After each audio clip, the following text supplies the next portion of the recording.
Okay, so does anyone have anything in particular that they want to do, or do you just want to kind of go through the process? Again, I'm going to say I'm staying away from the interview portal because I'm not going to be able to use it anyway. Yeah. So, if anybody knows about it though and wants to share information, you can share your screen, you can manage it because, I'm happy for us to do whatever for that. Um, Company, right? And I just knew that they printed. I didn't know what else she would print. But every time I hit her up,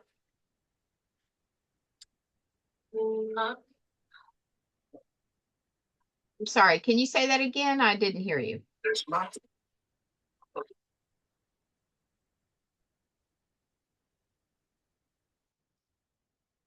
Did somebody say something?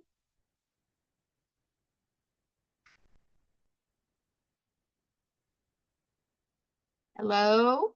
Is anybody there? Yeah, we're here. Okay, all right. I just wanted to be sure I thought someone said something and then but my phone was ringing, which I was ignoring it because, can't answer the phone when I'm doing this. Okay, so um, we first of all, I guess everybody realizes that our applications aren't coming out till October 1st, not September 25th. And in case you didn't see the email about it from, I think it was Natalie, they want to wait until the MSPE letters are available. So, so that's apparently October 1st.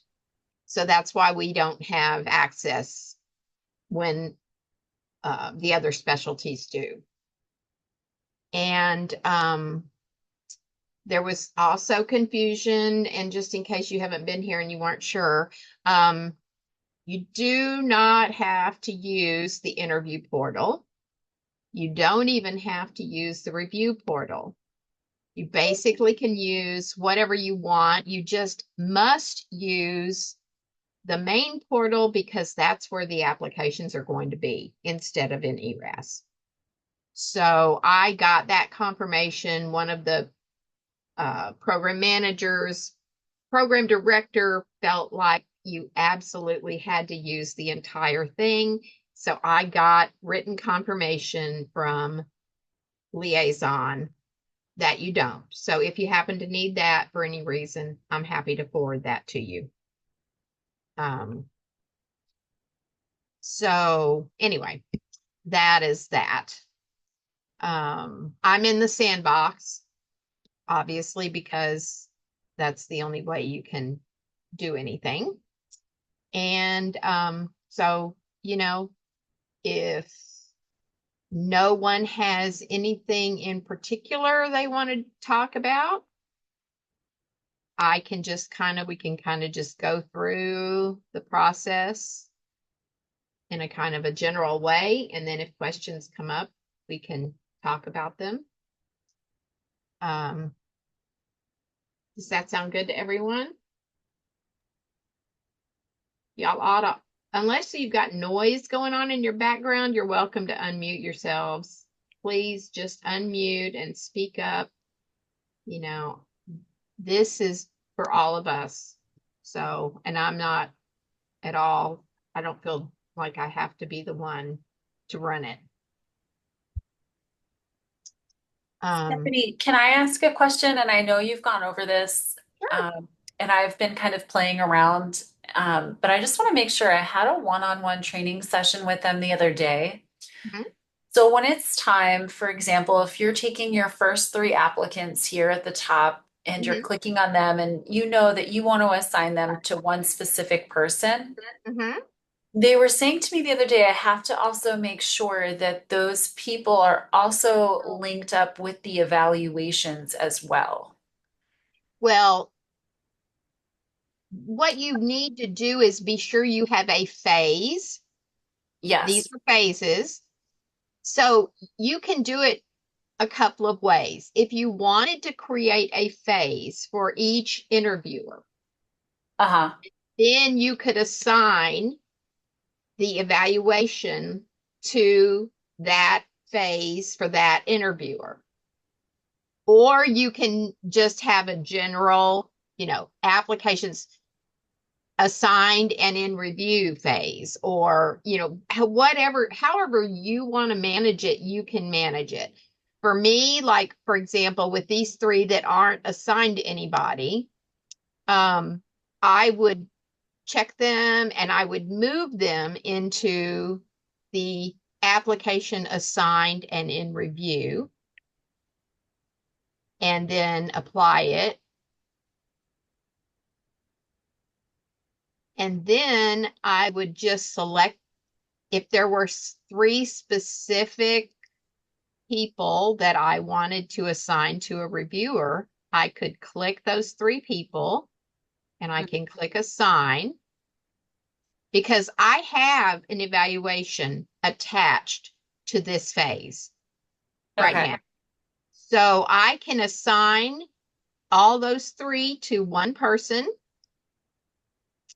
and then that's the only person that will get those three.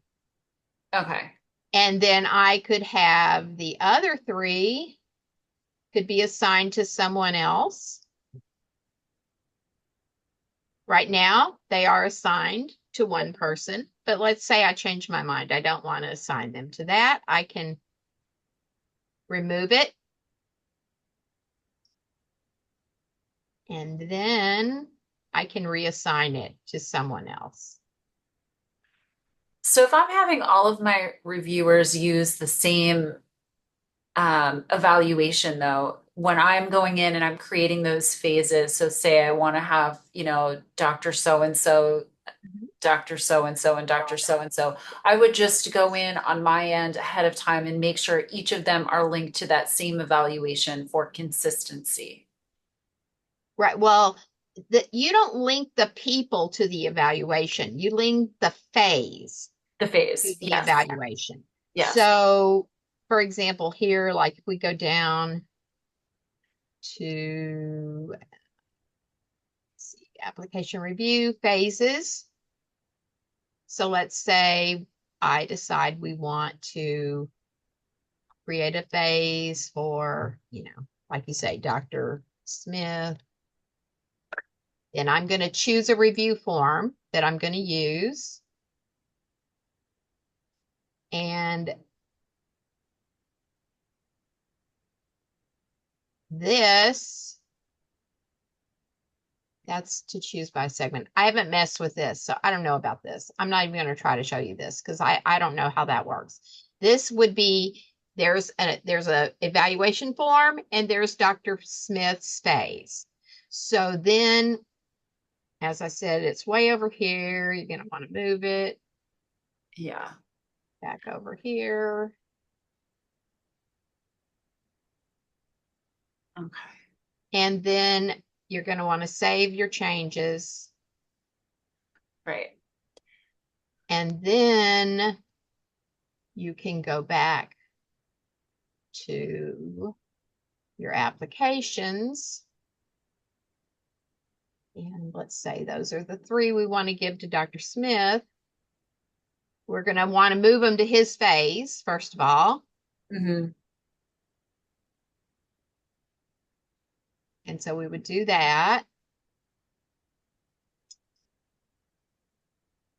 which takes sometimes a minute. And then you can go in and you're still going to assign them, right? I don't have a Dr. Smith, so we're going to pretend this reviewer number is Dr. Smith. We'll pretend that.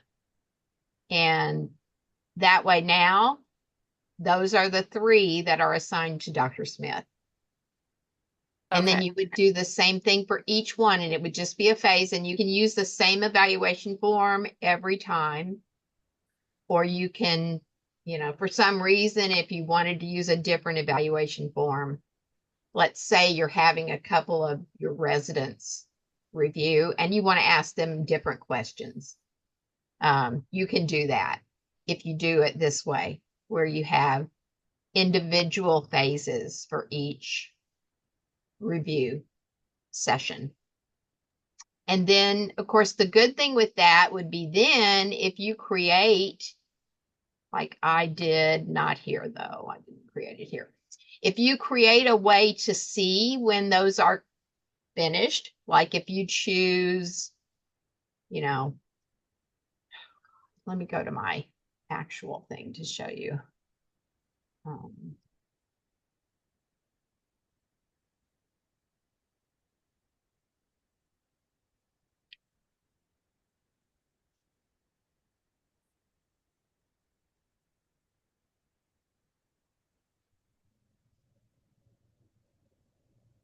If you create, like I created an item in my grid, this is, they call this your grid, that was for their recommendation, then once I can see that there's a recommendation, once Dr. Smith has 3 recommendations by each person, then you know Dr. Smith is finished with Dr. Smith's reviews. If, say, only 2 of them have a recommendation and that was a required, they had to answer it, and you've set that up, then you'll know there's still 1 evaluation that isn't done. So that would be a benefit of doing that, because if you have them all lumped together, you might see that there's recommendations, but they're not going to be the individual recommendations. They're going to be like an aggregate recommendation based, if you have 3 different people reviewing, it's going to be an aggregate number and you're not going to be able to tell who's finished and who isn't. Does that make sense? It does. Okay. Yeah, it does. So you can do that. You can also, like, there's ways to, there's like a current phase, date started. I think here is evaluation complete. I think that is when they submit the evaluation, if memory serves. I'm not positive. To me, this is something you would probably want to play around with a little bit in the sandbox. Or even once you get the evaluations, you could play around with like one of them, because things you do in here the candidates don't know about it. So, you could use one applicant and kind of move them around to see what happens. The only bad thing about this though is someone has to review them and you don't want to have to undo that. So probably easier just to play around in the sandbox and, do kind of figure out the way that it's going to work for you. Right. Okay, thank you. Sure.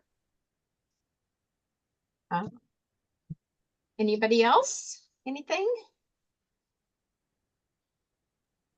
Yes, I have a question/comment. So I think I'm going to set up a separate email to communicate with the applicants, because they don't have, as ERAS used to have, a communication, email back and forth.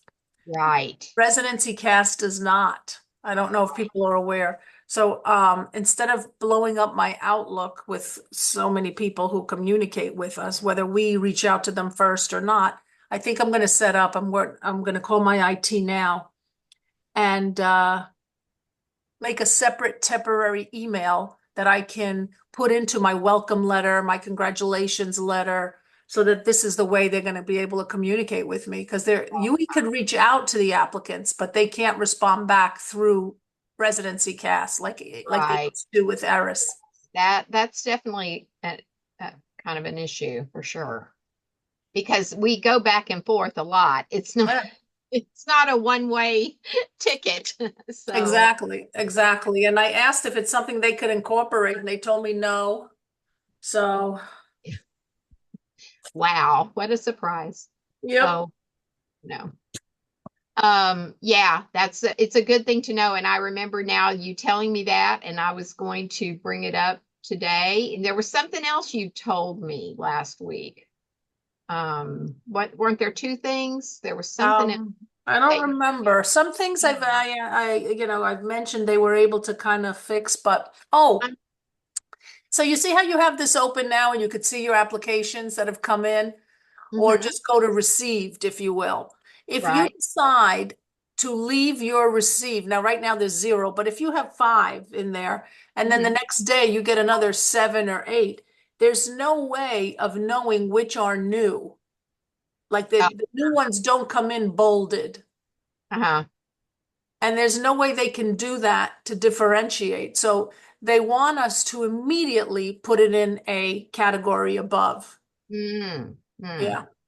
They that's don't good. want us to have them sitting there, which I know a lot of, lots of us do till you get to it or till you decide if you're going to put him on hold or where the PD wants to move him. Right, right. So you basically just have to create, like maybe like here I have initial review. Maybe you move it or application complete, right? You could just move it into application complete.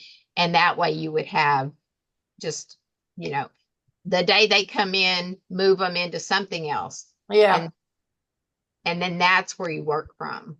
Yeah. Yeah. On something you'd think it was easy for them to do, they can't do it. So, Yeah. Mm. yeah, Well, I don't want to say anything because I don't want it to sound like I'm bullying them. I know. I know. But yeah, it's disappointing. Yeah. Um, I can't find your email now. I know it's here That's okay. because I marked it to check Hmm. to talk about today. Um,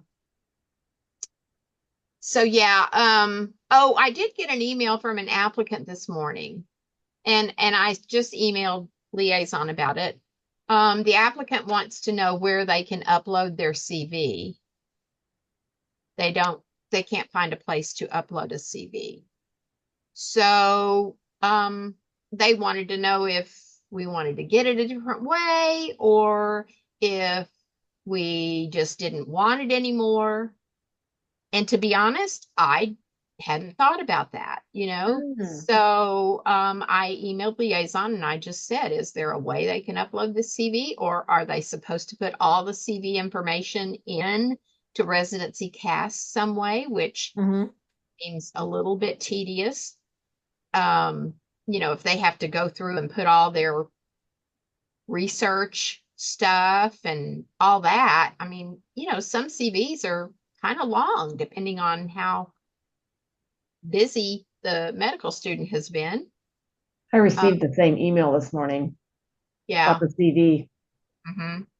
So yeah, I did email ResidencyCAS. It was this morning, so I haven't heard back yet. Um, but yeah, it's a good question. Yeah, that would be a good feature because I remember with the other with Eris, you could just print out their CV from there. Yeah, right. So again, I would think it wouldn't take a lot to enable them to upload documents, Mhm. but I'm not a programmer. I just I just know common sense. I don't know how Right. IT works. So, Right. so yeah, that is yeah. So that was this morning and then I don't know of anything else to be honest. I haven't really been in. Let's see. Okay, yeah, your two things. This is what you were talking about, the way to tell about new applications and then about the outlook, about being able to communicate. So, and I think that's a really important one, honestly. Because, I was saying, like, when we do these pretend emails that we send out, number one, where do we see those? I still don't know that, to verify that we sent an email. Because I Yeah. don't know about all of you, but sometimes I go, like the next day, I go, did I send that? Oh, all the time. All the time. And I go back to my sent items and I go, yes, I did send it. Or I see it in my drafts and I go, no, I didn't send it. So that's, hopefully there is a place here to see it, but I think until we can actually do it, I don't know how we know unless we just like go and ask them about it, which I suppose we could. But I'm thinking that I'm going to communicate just like I always do, just through my email. I use my email folder, as a file cabinet, and I sort it by the individual, and that way if they have any specific questions, or we have to get back a certain document that they've acknowledged or whatever, I can just be sure that I have it for everyone and it's easy. So that's the way I've done it for years. And since I can't really use this full suite of tools, I'm not gonna start some new process this year that I don't have to. And I'm just gonna hope that by next year they have this set up where it might be usable for all of us, and not just people who have a simple, schedule for their interview day. I hope they'll be able to make it something a little more flexible. Yeah. So, but anyway, so yeah, I mean that those things I feel like are pretty, the reviews, it's a pretty easy process. Again, you want to figure something out. You're going to want to know if your people have finished their reviews, and you don't want to ask them, right? You don't want to go to Dr. Smith and say, Dr. Smith, have you finished your reviews? So you want to be able to tell if they've finished them. So I do think personally it's a good idea to have some sort of, the final question on that review. Once they've answered it, that would give you an indication that they were done. Or as I showed on my other screen, in my actual here, current phase evaluation complete.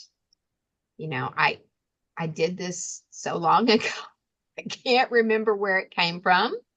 If it was one of the available fields that they created, but something like that, then you'll be able to tell when your reviewers are done. Because to me, that's like something that I need to keep up on top of, because you always have those stragglers who you kind of have to nudge them a little bit, but you don't want to be nudging people who don't need to be nudged because it's irritating. So I think that's one thing that, initially we'll want to be, once we start doing reviews, we'll want to be able to see that information.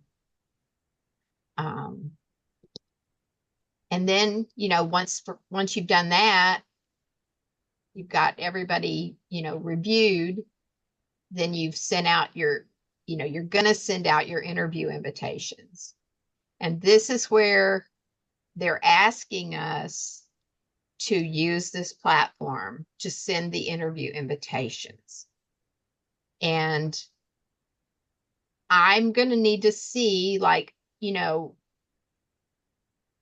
I feel like last year, I can't remember for sure, but we may have offered like a morning or an afternoon session. So something that required a response.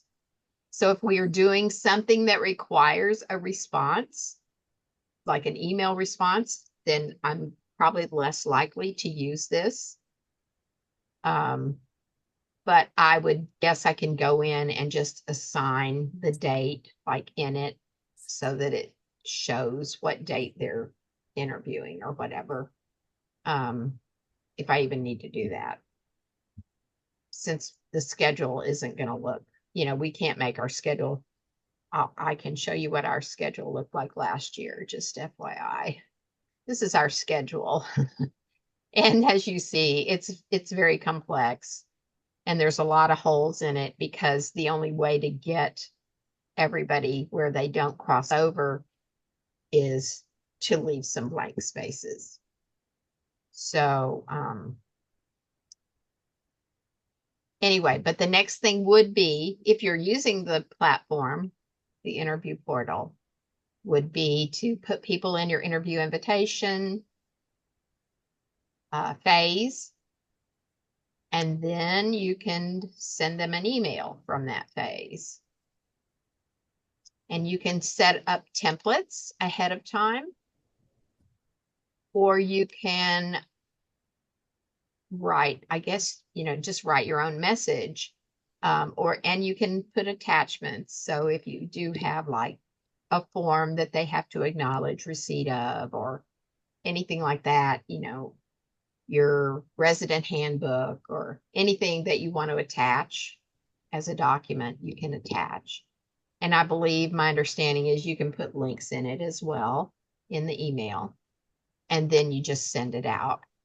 I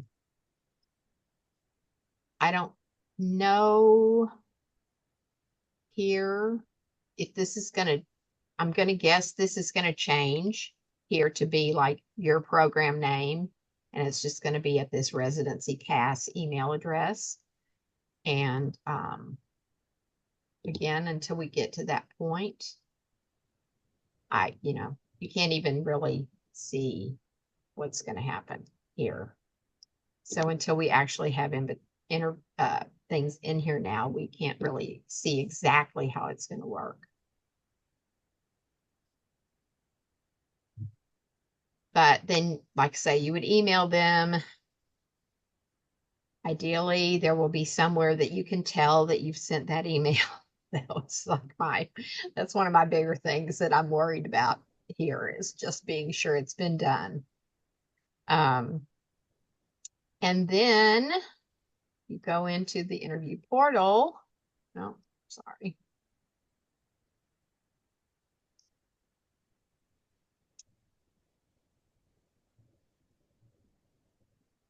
And there you have you set up your sessions, like one for each day of your interviews. And you decide who's going to be. And again, this is where when you use the portal and you offer them the options of, let's say we offer them the option of November 1st and November 2nd, they're going to select, as long as I have chosen for them to see. When I set this up, there's a place to choose where I chose for them to be able to see this so they can self-schedule. So they can be assigned to their preferred session. However, that's just the day. Now, if you had like 2 sessions in one day, it seems logical to me that you could create a November 2nd morning session and a November 2nd afternoon session, and you could offer them either of those, and you could have them in self-scheduling, and they would be able to schedule that. And you do have to set up some rooms, but you don't have to put any information in them. You just have to have the room set up. But I think you can add rooms later if you want to.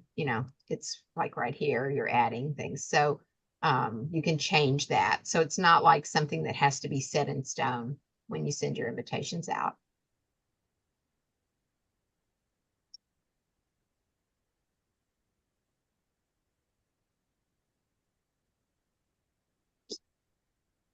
Any other questions or comments or anything?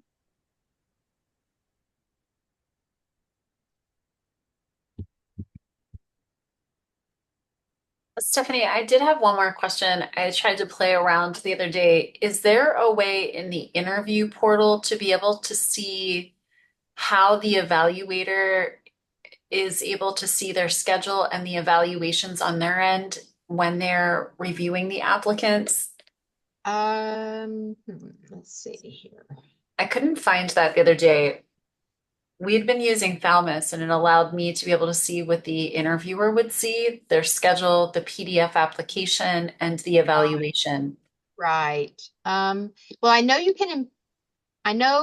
can do that in the main portal. You can impersonate them.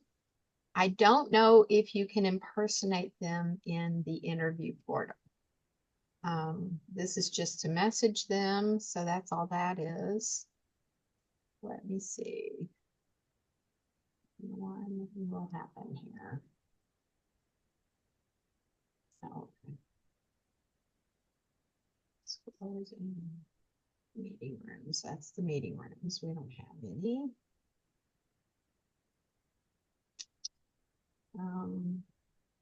You know, from what I can see, no, Okay.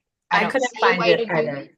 But you know what I would recommend, and I recommend this to everybody. When you have a question like that, a specific question, I would email liaison and ask them. Okay. And I have a Because one-on-one again tomorrow, so I could even ask them. sure, well, but I'm going to be honest, save your one-on-ones for things that are kind of complex, right? Right. That because if that's an easy answer, get that answered, to the side, and then maybe you can get more out of your one-on-one. That would Right. be my only thing. Like the easy stuff, if it's like, can I What are you talking impersonate an about? interviewer Now, when I in the set up interview the new portal? workstation in the room, they left. Okay.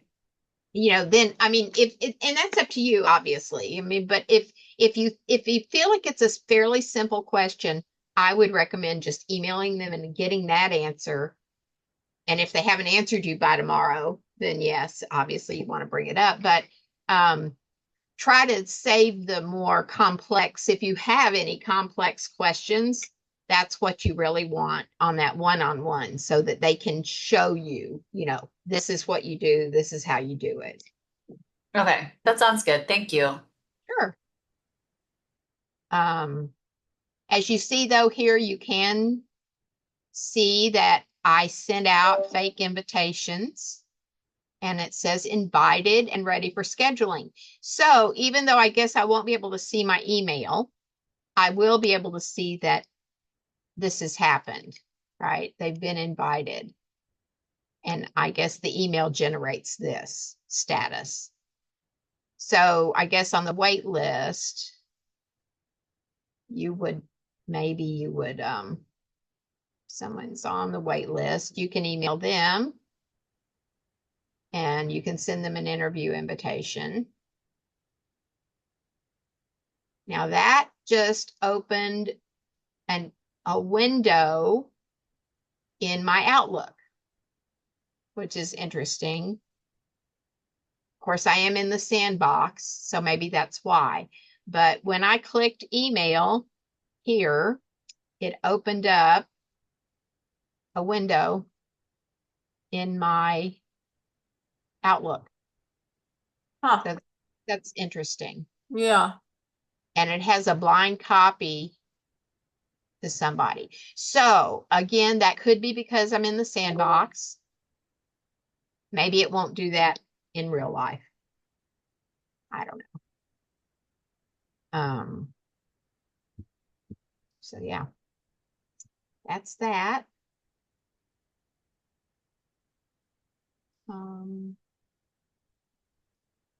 Anything else?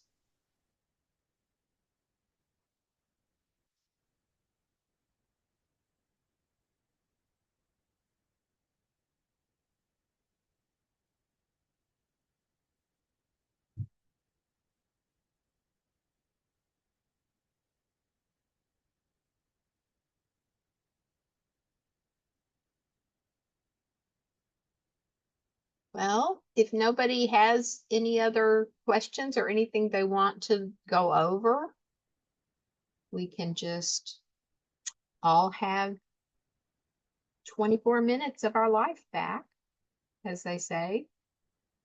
I mean, I'm happy to do whatever, but you